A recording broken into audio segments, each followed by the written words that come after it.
au début des années 30, Jean-Luc Godard grandit en Suisse, puis étudie à Paris. Au milieu des années 50, après avoir obtenu une maîtrise en ethnologie, il rencontre Truffaut, Rivette et Rohmer.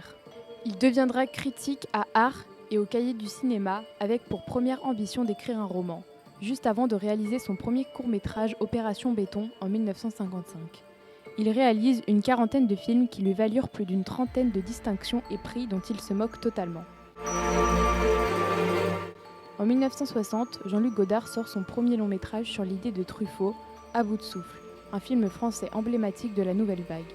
Grâce à celui-ci, il montre qu'on peut partir d'un genre surexploité au cinéma, comme ici le film policier, et proposer des formes nouvelles pour le raconter. À bout de souffle, c'est l'histoire de Michel qui vole une voiture à Marseille pour rejoindre à Paris une étudiante américaine, Patricia, avec laquelle il a eu une liaison. Sur son chemin, il tue un policier. Durant tout le film, Michel a pour but de convaincre Patricia de retourner avec lui, mais elle lui résistera avec le prétexte qu'il ne l'aime pas réellement. Ce dernier a pour ambition de fuir la France, mais la police l'a déjà identifié comme assassin et sa photo est déjà dans tous les journaux de France.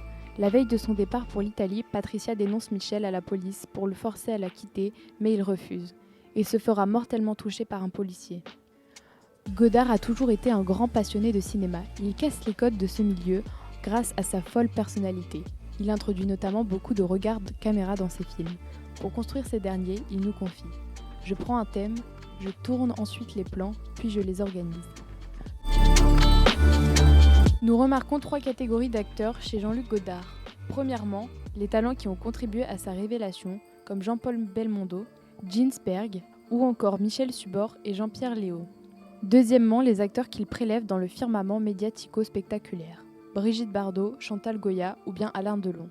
Pour finir, les actrices qui l'ont durablement accompagné dans sa vie commune, comme Anna Karina, Anne Wiazemski ou également Anne-Marie Miéville.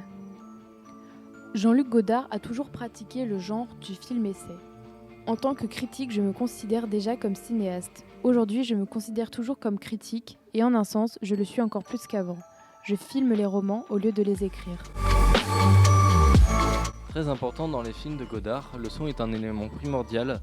Lors de la nouvelle vague, les caméras filmaient en 35 mm, ce qui ne permettait pas la prise de son synchrone.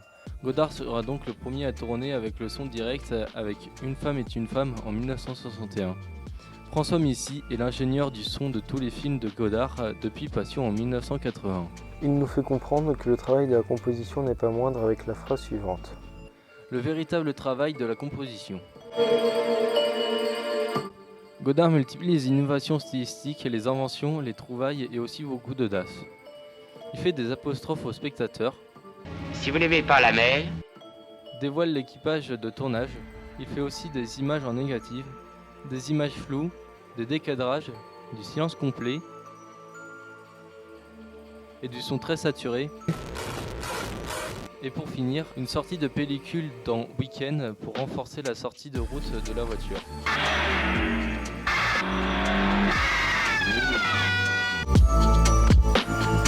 Adieu au langage est le dernier film de Godard, mais c'est aussi son premier film tourné en 3D et le 7e qu'il présentera au Festival de Cannes. La distribution est encore une fois de plus inconnue au public. Ce film fut critiqué par le public car ils n'ont pas compris le sens réel de ce film. En même temps, juste à lire le titre et à le décomposer, on se rend compte qu'il peut se lire de plusieurs façons, cela dépend de comment on l'interprète. Celui-ci nous montre qu'il ne faut pas juste s'arrêter au premier regard et qu'il faut comprendre la nature d'une idée et la métaphore de l'image. Adieu au langage, c'est l'histoire d'une femme mariée et d'un homme libre qui se rencontrent.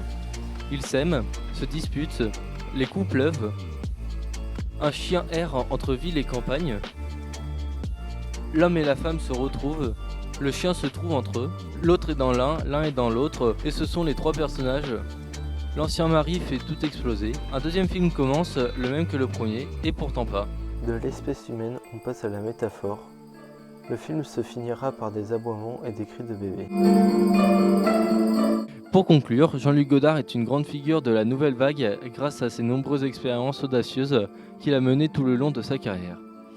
Il termine sa carrière en réalisant Adieu au langage et nous espérons le revoir dans une œuvre d'un autre cinéaste.